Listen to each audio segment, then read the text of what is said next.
I had to take a deep breath on that one. Uh, I'm currently experiencing grief, like to the T. Like, need to go finish an obituary right now. But the conversation I just had provided me with an opportunity to see it's okay to let go of grief, and that emotionally regulating will solve half of your problems. It was truly an honor to be able to have this conversation with Ricky as our relationship has developed and grown over time. Um, him knowing me from a youngin' to me looking up to him.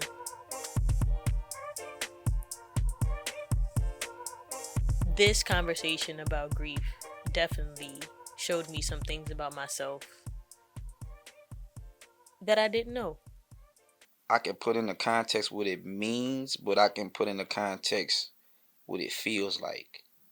Yeah. Um, for the people watching, like the biggest moment of grief hit me. Like you don't understand grief until you really go through it. You lose something that you would never think you'd lose, or it's just it's hard to explain. But I lost the woman who raised me.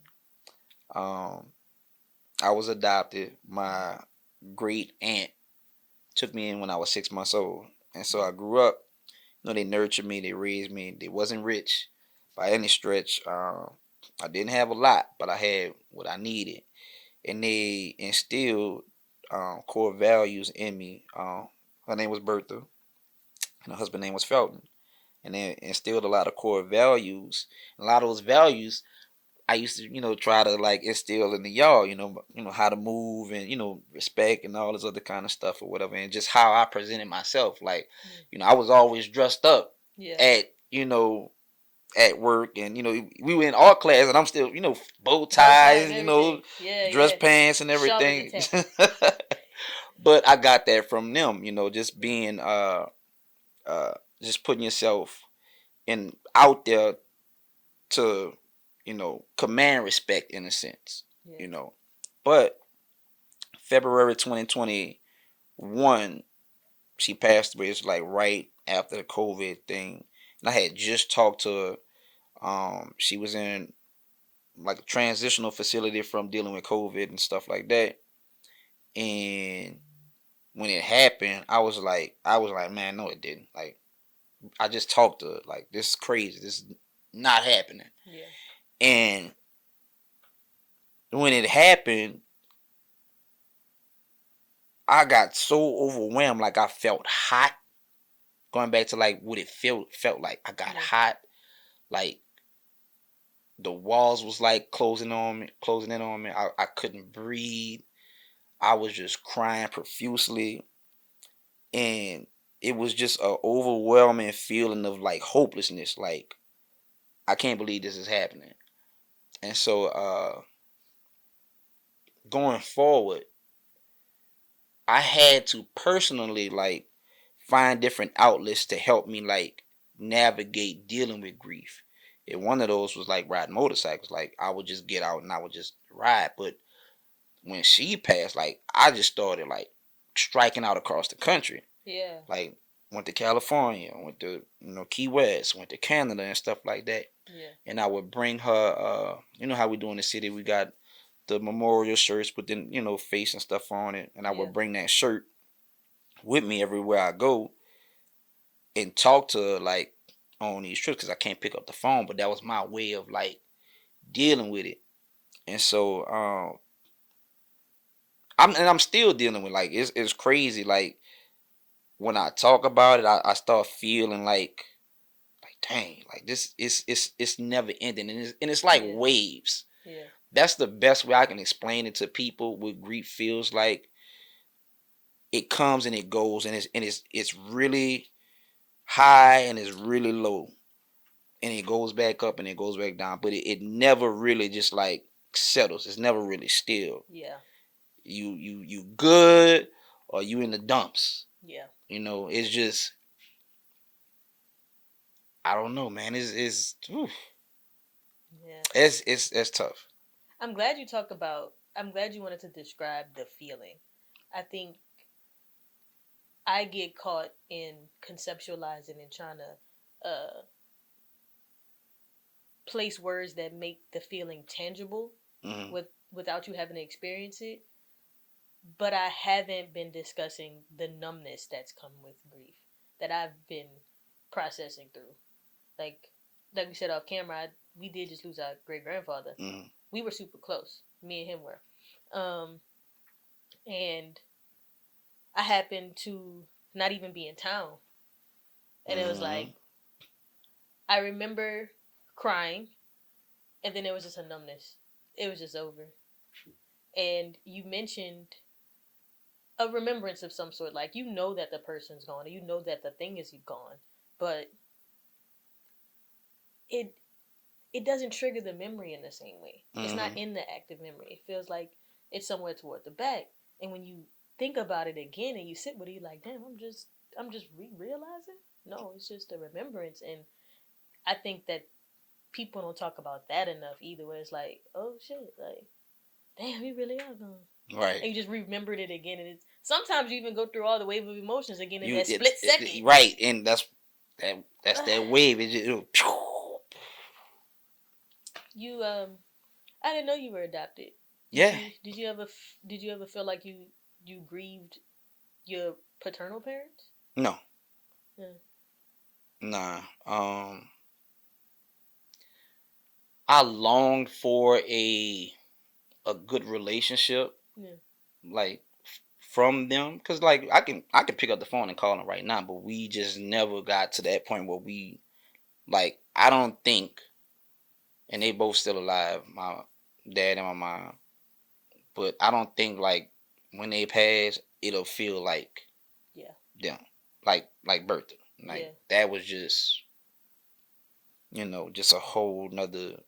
Like nobody can tell me nothing about her. Like Yeah. she was just a phenomenal just person, big heart, love everybody, take care of everybody, and I miss, of course, I miss her being gone, but it's like the little subtle things that I can't get anymore from her, Yeah. like that it's gonna be okay. Like oh, don't worry about that reassurance, that comfort that I knew that I had when I went to her. Yeah. Like that's gone, and so that's a big chunk of my you know upbringing and my security of being a young man like was built into her. Yeah. And so now I'm more vulnerable in a sense, and because I am more vulnerable without her, Yeah. I become more guarded at the same time.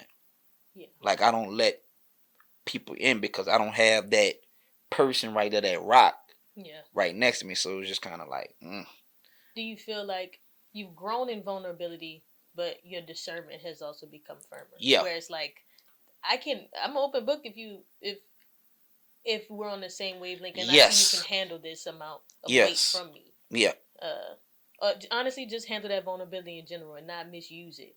But if I discern and I sit with that and I'm looking at you like, nah, you're not there yet. you're not that. Yep, Yeah, one for one sure. thousand percent. Like when I do my videos and stuff, like on YouTube and stuff, I'm just talking to the camera, so I'm just like I can be Spit. extremely. I can Yeah, just it can spill out. But as far as people is concerned, it's really tough for me to like get there because people don't necessarily understand unless you've been through grief, like correct. real grief. So Correct. it's hard to, you know, tell somebody how I'm feeling about, going through this grief and they've never experienced it. Correct. Little side quest. My girlfriend, she just lost her mom, her grandmother, and her Yeah. uncle back to back to back Oh wow. this year, all this year. In 2026. All in 2026. Man. Super tough. And I'm able to, like, I understand Yeah. what she's feeling, what she's going through. I mean, not to the T, but I have a good understanding Yeah. of triggers and things like that. And I'm doing my best to help her navigate that situation. Yeah. But I mean, yeah. Man, that's a lot. You probably can offer a lot of support to her just by being there Yeah. and being able to understand. I think, like you said, it's hard to explain to people, and so a lot of times your actions during that period seem irrational or just hard to be understood. But it's really grief is grief can be. I'm looking for something that's like encapsulating it. It can make or break some people, and I For think sure. I think that that's something to be discussed as well, because it's like those highs and those lows are very extreme, Yeah, and exactly. they can happen within a matter of minutes, a matter of days, or a matter of months. Yep. But there is no regulation for that, and I know I wasn't taught how to regulate through grief. We all just getting on this therapy kick Yep. now, so it's like it is that's hard to explain to someone. Like, man, I promise you I'm not completely crazy, but I'm telling you right now, I'm a Right. little overwhelmed, and I'm on either side of the spectrum at any given second. Right. And so I know that you're able to provide her with some support through that. Right. And I think the biggest thing that I try to provide her with is knowing how to start the process of self-regulation Yeah. and not self-triggering yourself, Yeah. because that person may be gone, but then I go and I want to listen to uh her favorite song and stuff like that. You can remember her without triggering yours, because you know that songs brings about certain emotions, certain memories, Yeah. certain thoughts, certain feelings, and you get that feeling of, overwhelmed, being overwhelmed and stuff like that, and it could, you know put you in a spiral very, very quick. So Yeah. that's kind of like the biggest thing Yeah. that I try to pass along to her. And then secondly is to occupy yourself with things that make you happy, and to be around people who are very supportive of you.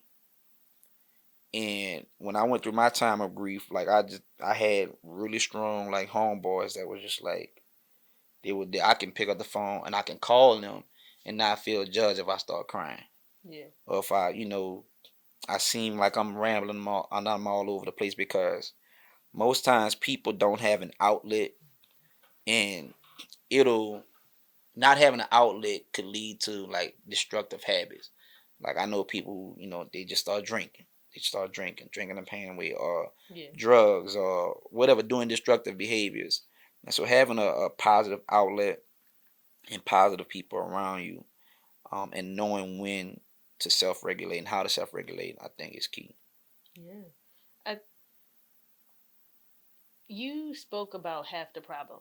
Emotional regulation is half of all of your problems, in my personal opinion. Hmm. Um, and emotionally regulating through grief can save you some troubles. Uh, I personally am a reflector, a little bit of a ruminator, and I definitely say there's been times where I've abused alcohol Hmm. through through lack of emotional regulation. I won't say just grief, but grief as well. When I lost my dad, that threw me for a loop, Hmm. and I already wasn't the best at regulating alcohol intake and realized when it was like too much. Hmm. Once I had to hit the top, I was like, shit, let's just keep going. You know what I'm saying? We here now. Yeah, shit. And then it's just like, and then I have moments where I don't remember what happened throughout the night. Hmm. Um, and I realized that for me, that comes with being overwhelmed. And a lot of times I struggle with naming all of the emotions that I'm feeling because I'm often feeling so many at once. It's not irregular, but it's just that's a lot for me to process. And trying to conceptualize the feeling instead of just feeling the feeling causes that feeling of overwhelm, because I'm like, oh, I have to make it make sense. This feeling has to make sense. It has to be attached to something. And grief don't have to be attached to anything. Not a damn thing. And throughout these conversations, I've learned that you can definitely grieve more than one thing at a time. And then sitting with my dad's death, and then sitting with the fact that I was also going through a divorce, was like, oh, I'm fucked up. And I felt like I couldn't process one or the other. Even though they would happen simultaneously, I felt like I had to choose one. I couldn't allow myself to feel both of those things at the same time. Did you feel like you were being selfish by not processing one by itself? Yeah, I think because I wanted my marriage to be successful, I processed that without realizing how big of an impact that like my father meant to me. And so prioritizing something that was already kind of falling apart over something that really did just happen kind of threw me for a loop as far as processing my father's grief, which came much later, like almost up until a year after, where it was kind of like, oh shoot, he really is gone. Yeah, it was interesting to realize that I was grieving two things, upwards of three. So it was just like, oh man, how do I do this? And what am I supposed to be feeling? And I just felt overwhelmed more than anything. More than any one feeling, more than being sad, more than the grief itself. I just felt overwhelmed because I couldn't decide and decipher what was happening, because it was all happening at the same time. So when did you notice that it was grief that was hitting you, that was taking over you? Man, when I got in therapy, because I kept trying to explain to her, we talking, we going through it. She was like, you're grieving the loss of your marriage, and you just so happen to be grieving the loss of your father. And I'm like, what? At this point now, I'm like, and my mind is blown, because I'm like, what? Like, I'm grieving a thing? And that's when I learned you can grieve a thing. And I was like, oh, what? And that really threw me for a loop. Therapy definitely helped get the wheel turning on, oh shoot, oh, I'm grieving so many things. Oh, now I have these things, and I've labeled these things. Now I feel like I can start to get through these things, because before, being overwhelmed and not really realizing that I was grieving the marriage, I'm thinking I'm just grieving my dad. Right. But I prioritized trying to get through that. So I was like, okay, once I get through this, I'll be able to focus on these feelings and these things. But that was still happening in the background. So as I'm processing and trying to push through that, I was like, maybe the processing isn't enough. Maybe it's time to just sit with it. And once the therapist was like, yeah, you're grieving all these things at once, I was like, oh, so I'm just feeling this shit? Oh, so this is just feelings. Oh, I need to allow them space to be. It got a little easier. Now, like you, I just started running. I was running like 2 and 3 times a day, upwards of like 2 miles per run. Like, I was running my ass off. I needed something physical to push the feeling out. And I had to push myself to a limit to where I couldn't go anymore. There were several times I've had like panic attacks while running. And I had to focus on breathing to get through it. And so then I realized a good portion of emotional regulation is breathing. Like, when you're upset and you stop your breathing, you're staying upset.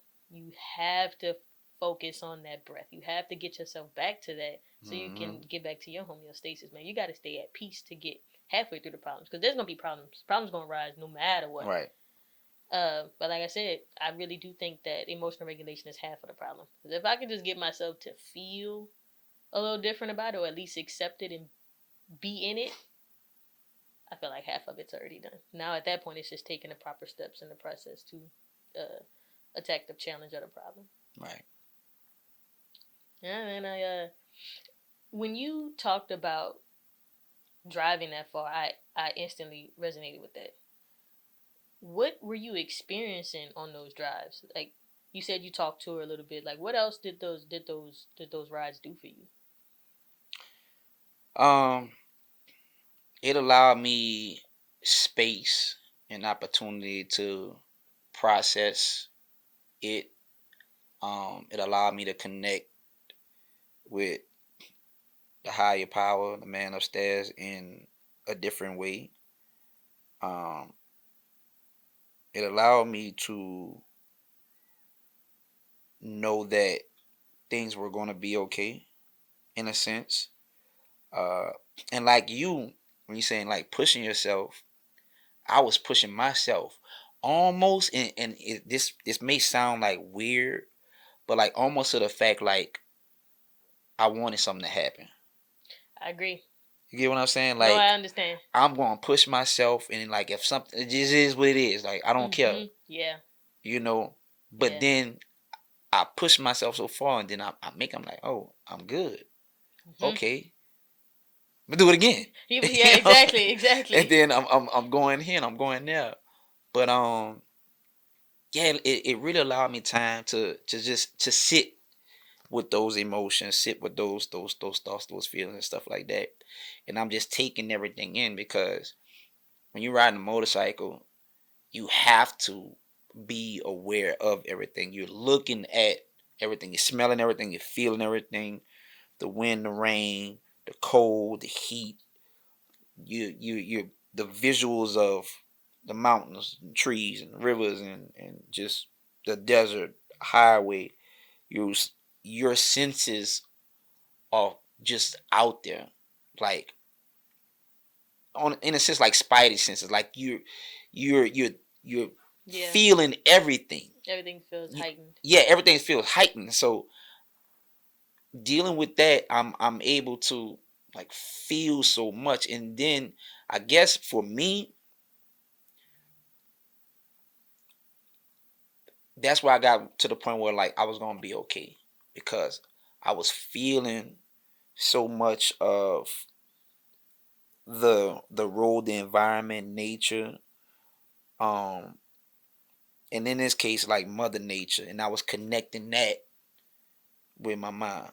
Yeah. So being out on the road and making those 2 points, it made it feel like that she was still here with me, and that gave Yeah. me comfort. It allowed me to be okay with.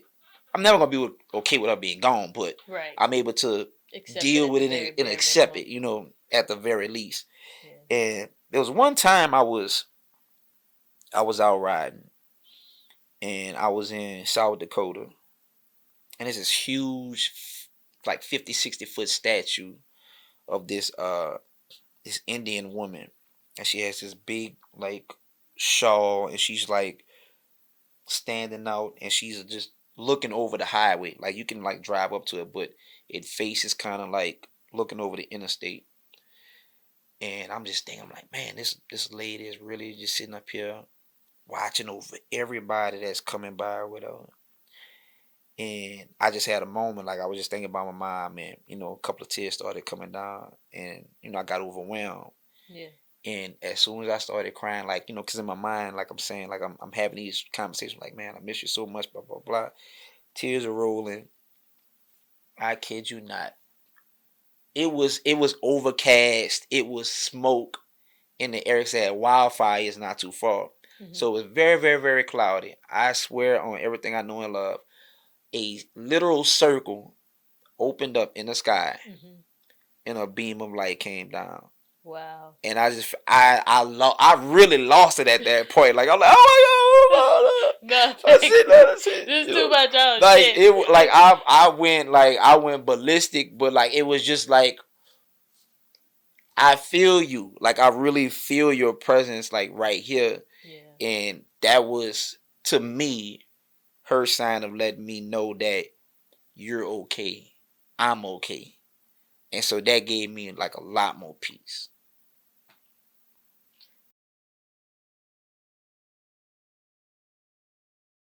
So the name of the podcast is Chasing Destiny. Mm-hmm. And so these questions are meant to ask you things about your destiny and your life's journey. Okay. Okay. We're going to start with the pull to purpose. Okay. So, what is something you once chased that you later realized wasn't actually meant for you? Ooh, man, that's such a layered question Good because thing we have it's time. huh. Good thing we have time. Oh, we got so um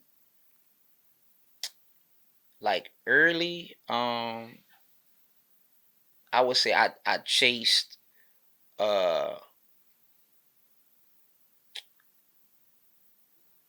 I always longed for that relationship, like I say, with my biological parents or whatever, and I chased it to the point where um I let myself get vulnerable and then get hurt Okay. behind it. Um, and it just took time, but I had to realize, like, look, that's not for you right now. Yeah. Like, so when I say it's layered, like I'm talking about, like this is maybe like late teenage years to like mid 20s or whatever, showing my age. So that's segment right there, Yeah. and I wanted it so bad. I wanted it so bad. And I would, try to include my mom, my dad, like, hey, I got this game. I'm playing basketball. Boom, boom. Oh yeah, we gonna show up. We gonna come in. Never come. You know what I'm saying? Or like, my mom, like, hey, I got this art show. You know what I'm saying? Oh well, I gotta get my hair done. All right, man. I don't care about none of that. Like, just come. Yeah. But I would have all these things, and I would open up my heart to expect them, because I wanted them being adopted. It's something you always chasing something, and for me, I was chasing validation, acceptance, and approval. So with Bertha, my adopted mother, I just wanted her to be proud of me, like that approval, like you did good, because you didn't have to take a chance on me, but you did. Yeah. With my birth mom and dad, like I wanted that acceptance, like I'm your child, but y'all don't really necessarily treat me like the rest of my brothers and sisters, like so am I like y'all in and we y'all, like what's going on? So I was running behind that, and I wound up just getting hurt more often than not. Yeah. And so like early on I was just like, you know what, chasing that is just not for me. I would say in my middle years, I was chasing um I won't say relationships, but I was chasing stability with love. And for me, Okay. it was a reflection of what I just went through, like growing up. Like, yeah, I have this, I'm looking for this, approval, acceptance, blah blah blah, whatever, whatever. And so for me, like, okay, I'm gonna get with somebody, and we gonna be straight, and we gonna do this, and when I have kids, they ain't gonna have to worry about nothing, and I'm manifesting, or at least I'm chasing, the idea of that, and not realizing that I still had unpacked trauma that I had to deal with. Yeah. And so I'm being so headstrong on trying to make certain relationships work that they just fell apart because I ignored red flags, all kind of stuff, because I'm like, nah, this is gonna work because I ain't gonna give up like my people did, and I didn't want that for me. You know what I'm saying? So I chased a lot of that, and it didn't work out per se. It just wasn't for me. I'm good now. But like in my middle years, uh that wasn't the case. And now when I'm chasing, that you feel like isn't for you. that I chased, Yeah. and it's not for me. I think that's it. Like I'm in the process of chasing different goals, but Yeah. I can't say right now that it's That not you have for that. me. Yeah. At this point. But those two things, like Yeah. early The on. stability in love is very interesting. I I can relate. And to say that you felt like you were looking for something that kind of mirrored uh what you had already known to be it, I think that that's interesting. I think that that's you hit on something right there. You I'm just saying, like growing older, like I didn't realize that's what it was until like later on. But like now I look back and I'm like, yeah, I wanted this. Like when I had my first child, I'm like, we like that's and she I used to bring her to school like that was my role, and to this day like that's my road dog. You know what I'm saying, not saying that she wasn't gonna be my road dog if I didn't go through all that, but having that lack of physical one-to-one, I'm gonna be there for my child no matter what. I was never gonna let my children go through that ever to this day. So Well, I'm glad you said mention. I'm glad you mentioned looking back. Um, to like the name of the podcast, Chasing Destiny. So, do you believe in destiny or fate?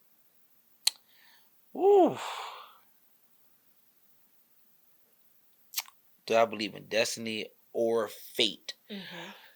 Um, I believe in both. Okay. I believe like I'm destined to be great. Period. Like I've always been great at a lot of stuff. Like I've been just naturally blessed by God with a ton of talents. I've always been able to like stand out. I've always been able to use my talents to put me in like bigger and better positions. So I think that's just my destiny, just to be a very influential, talented like person. That's just who I am. I'm destined to be that person. Um Fate.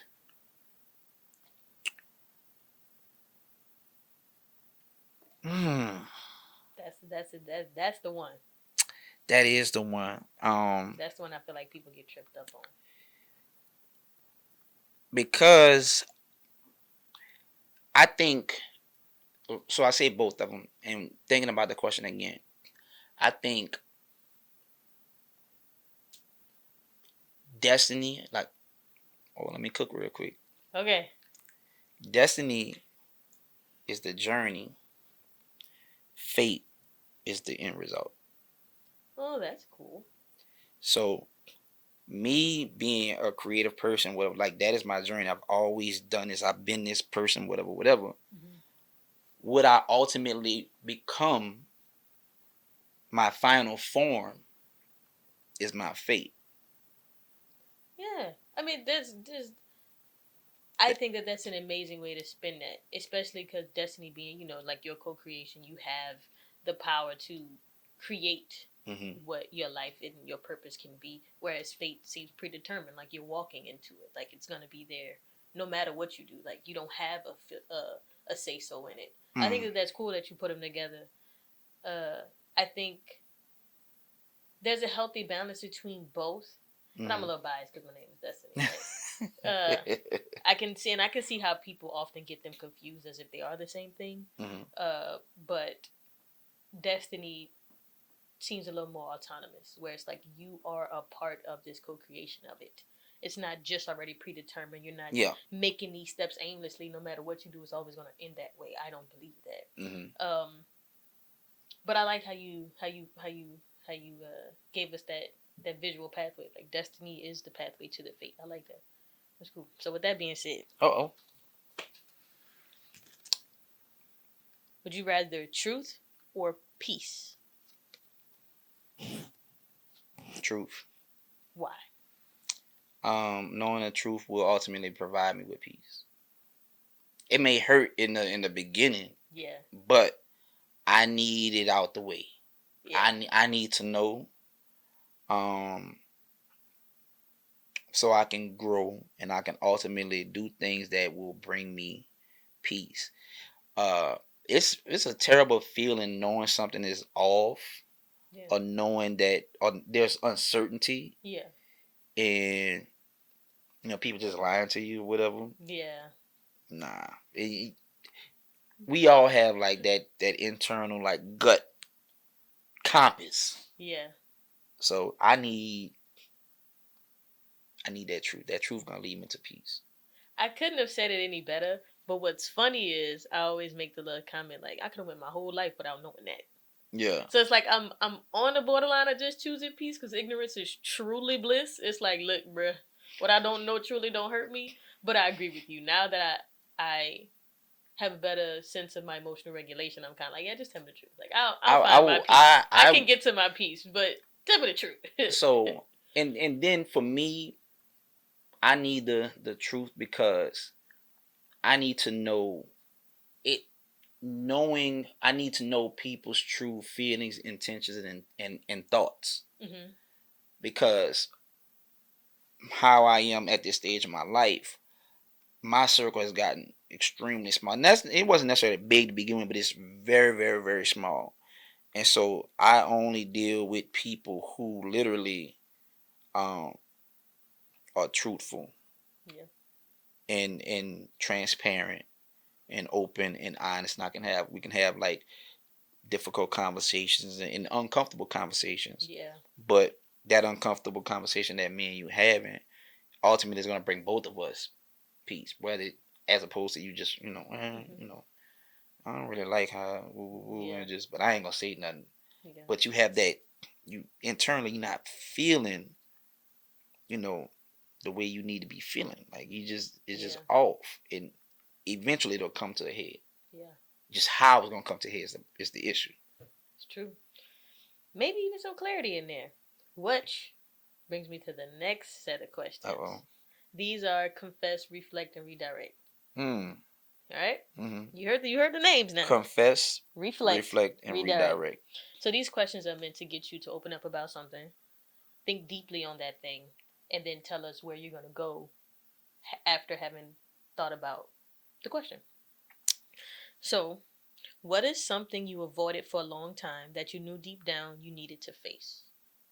That's still to this day. Like, no, I did. I was gonna say like confronting like my mom and dad, like my biological parents. Yeah. I avoided that for a long time, but I eventually did Mhm. confront them. Uh, I didn't get the answer that I was looking for. Mhm. I felt like it was like cheap, like a cheap cop out type of Situation. situation. Answer. So it didn't really give me. Like they weren't ready to sit with their feelings yet, for real. So they couldn't provide you with any more clarity. It was very like very surface level. Oh well, I couldn't take care of you. Man, you got my older sister and my younger sister both just f me. Yeah. It's like, so nah. It yeah. What what pushed you to confront them and have this conversation with them? This grand, I wouldn't say grand, but this sit down like, hey, let's put it all on the table. Reflecting, reflecting, and being able to process and emotionally regulate my feelings. I knew that I had to talk with them. Mhm. I knew what it felt like growing up, Mhm. and I needed them to know that feeling. So providing that truth to them, Yeah. you know, and me telling them, it gave me a little bit of peace, because it gave, like, I got it on my chest, like, Yeah. You were hey, able to release y'all know, something. like, even though I was good over there, like, I was envious, like, I was jealous, like, y'all was, you know, back my, Tommy, they were Tommy Hill figure down and all this stuff, and here I am, I'm going to school with holes in my shoes. Like, I felt some kind of way, Yeah. I felt like neglected in more ways than one. I never felt neglected in love from, the people who raised me, Mhm. but I felt neglected from my biological parents, especially when you juxtapose them with my other biological like siblings. Like, I felt like y'all didn't even care, Yeah. but I had to get that off. I had to let them know.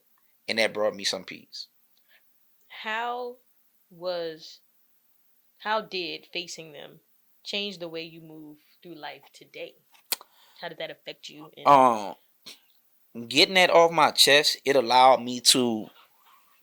It grew me because now I'm able to have difficult conversations with other people, even if it's something that they may not like. Yeah. I need to tell you the truth. That's why I took that truth over people. I got to tell you the truth.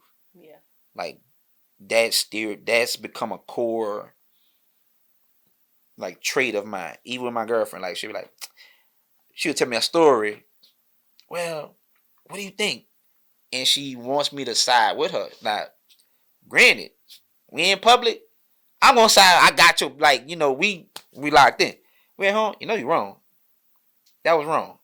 Yeah. I'm gonna tell you why it's wrong. Da da da da blah blah blah. Whatever whatever. Oh, okay. Well, I just think, and I'm just telling you from my perspective. I didn't think what you did was right. I didn't think, whatever the case may be. I'm able to have those conversations, even at like my job. Like this ain't this not working for me. I didn't like the way my supervisor did this. Like I'm just telling people what it is. I don't want to live with that weight because I got too much other stuff going on. I don't need to pack in any more internal like pressure of holding on to something when I know I need to say something. So I have to take a note from your book that I learned that a little later in life. But the out in public, we facing one. I ain't gonna lie, I was a little too literal for that. I was like, nah, you kind of out of pocket. Like, I think you right. It's funny now, but I was just like, nah, like, I ain't gonna lie. I had to learn that one. I had to learn that one. I used to just be like, nah, you my partner, we locked in, but you out of pocket right now. Yeah. Like right here, right now in front of these people, you out of pocket. And I had to learn that. It could definitely isolate your partner and make them feel like you're not on their team. They're not supportive, whatever the case may be. Yeah. But yeah, I agree with you. I think it's just easier to tell the truth, man. I be forgetting a lot of shit. I can't lie to you because I'm gonna forget what I told you. I'm gonna forget what I said. Oh no, I don't have time for that. I can't go to sleep like that. I just gotta tell you what it is off the dump. So I respect that and I agree. It just frees up a lot of mental space and emotional space to just shoot it straight the first time. I don't have to worry about what I out said, there. How I said it's done. That's it. Let's call it a wrap, man. Let's nip this in the bud right now. If you could advise someone on how to manage grief, because you did give some examples on some things to do as far as like actively doing things that make you happy, finding a way to get active. What would you tell young men specifically on grief and how to deal with it? The first thing I would say is like it's okay to grieve. It's a journey. It's not a bus stop, and you just get off and then it's just done. Like that bus going, you're gonna be on that bus the rest of your life. So it's okay to grieve, and it's okay to cry, and it's okay to express your emotions. It's okay. Whether you want to do it by yourself or with somebody else. Give yourself some time to be alone too. Like give yourself like if you want to lock yourself in a room for a couple of days and just like cry, get it out. The worst thing that you can do is just keep it all in and act like everything is okay when you know you toe up. Get it out. That's probably like the biggest thing. Get it out and let people know that you're not okay right now. Like be as transparent as possible. I'm going through something. I just need you to be there for me right now. Just check on me from time to time. Yeah. Because it's a very lonely thing, and so putting it out there up front, because people can't help you when they don't know what's going on. Like somebody could say, "Oh man, I lost my granddad." I never met my granddad on my mom's side. If he popped up tomorrow and he walked in his room, I wouldn't know who he was. If he passed away, I wouldn't, it wouldn't necessarily affect me Yeah. per se, But people can't help you if they don't know what's going on. So if you know you're struggling, or you know there's something that's gonna be tough for you to deal with, or it seems like you just struggling, let people know that you're struggling. Like it's a taboo with this whole help thing, especially with, like, black boys, black men. Reach out. They got people out there that's gonna definitely look out for you, want to support you, just want to be there for you. I had at my mom's funeral. It's like I ride motorcycle and stuff like that, and I had brothers. I'll call them brothers. Like, we ain't physical brothers or nothing at all, but people I'm very close with now had rode in from, like, Memphis and Atlanta and just, like, showed up. They couldn't stay the whole time, but they came and they showed up, Yeah. and that gave me so much, like, support and happiness. Like, I didn't feel like I was alone at that time or whatever. So let people know what's going on, what you're dealing with.